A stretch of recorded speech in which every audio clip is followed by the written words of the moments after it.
मन बड़ी ही विचित्र कृति है ये मन।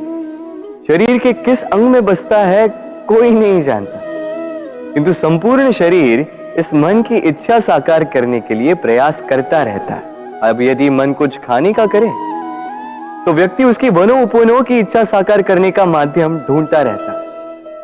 अब यदि मन किसी को शत्रु समझ ले तो व्यक्ति उसे नष्ट करने का हर संभव प्रयास करता है। अब यदि मन किसी से प्रेम करे तो उसकी प्रसन्नता के लिए हर सीमा लांघने के लिए सज्ज रहता है। परंतु जीवन सुखद हो इसके लिए आवश्यक है कि मन खाली हो। इस बांसुरी की भांति भीतर कुछ भी नहीं, न राग है न द्वेष, तब भी तार छेड़ने पर स्वर निकलता है। इसी प्रकार मन को भी भावनाओं से मुक्त रखना आवश्यक है। स्मरण रखिए, मन में कुछ भर के जियोगे तो मन भर के जी नहीं पाओगे। राधे राधे।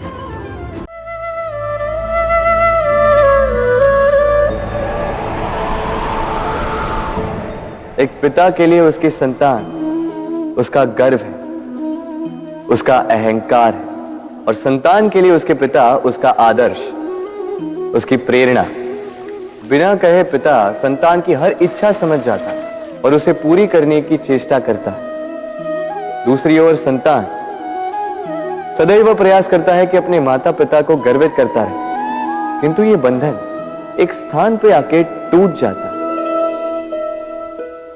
तब जब संतान स्वयं की इच्छा से अपना जीवन साथी चुनना चाहे। क्यों? कारण है संवाद की कमी।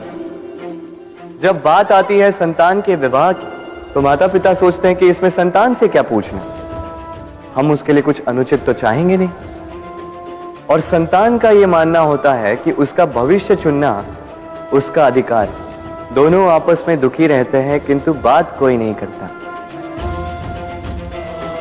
होना यह चाहिए कि माता पिता को उसी स्नेह के साथ संतान की इच्छा समझ लेनी चाहिए और संतान को उसी विश्वास के साथ माता पिता को विश्वास में ले लेना चाहिए। एक बार संवाद करके देखिए, वर्तमान और भविष्य दोनों ठीक हो जाए। हम में ऐसा कोई नहीं होगा जिसने वृक्षों को ना देखा, वृक्षों पे इन पक्षियों को ना देखा, इनके घोंसलों को ना देखा, इन पक्षियों को अपने छोटे छोटे बच्चों को भोजन कराते ना देखा। संसार का सबसे ममत्व वाला दृश्य होता है।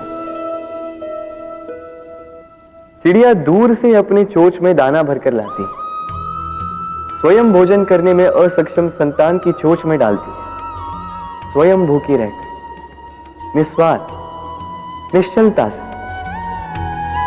और जब संतान के पंख निकल आते हैं वो उसे उड़ना सिखाती और उसके पश्चात उसे स्वतंत्र कर देती है अपना जीवन जीने के लिए, इस आकाश में उड़ान भरने के लिए। और हम मनुष्य क्या करते हैं? जिस संतान को हम पंछी की भांति पालते हैं उसके पंख निकलते ही हम उसे बांध देते हैं, ये सोच के कि कहीं वो दूर उड़कर न चली जाए।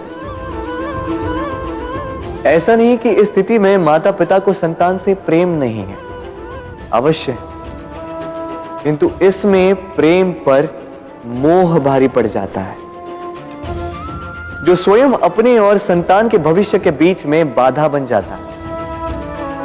हम ये भूल जाते हैं कि हम केवल जन्मदाता है, भाग्य विधाता नहीं। तो जब प्रेम में मोह आ जाए तो वो प्रेम नहीं, स्वार्थ बन जाता है। इसलिए प्रेम को पास रखिए और मोह को दूर, क्योंकि जिससे प्रेम करते हैं उसका विकास नहीं रोका करते। राधे राधे।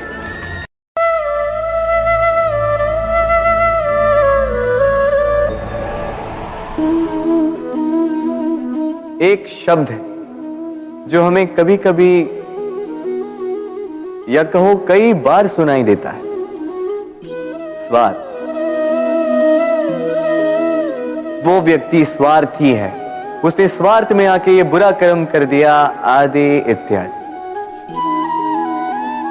देखा जाए तो संसार स्वार्थ को पाप का मूल मानने लगा, परंतु क्या स्वार्थ सच में बुरा है? नहीं। स्वार्थ ये शब्द बना है स्व से, अर्थात स्वयं से, यानी कि जिस कार्य में केवल स्वयं का अर्थ हो, केवल स्वयं का लाभ चाप हो, वो स्वार्थ। अब प्रश्न ये उठता है कि आपका स्व क्या है? यदि आपके स्व में केवल आप हैं तो आप अवश्य स्वार्थी हैं। यदि आपके स्व में परिवार सम्मिलित है तो आप परिवार्थी हैं।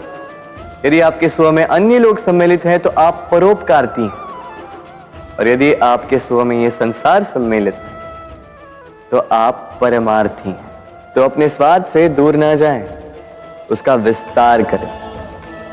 अपने अस्तित्व का विस्तार करोगे तो ये स्वार्थ स्वयं ही परमार्थ में बदल जाएगा। राधे राधे। अच्छे से चंपी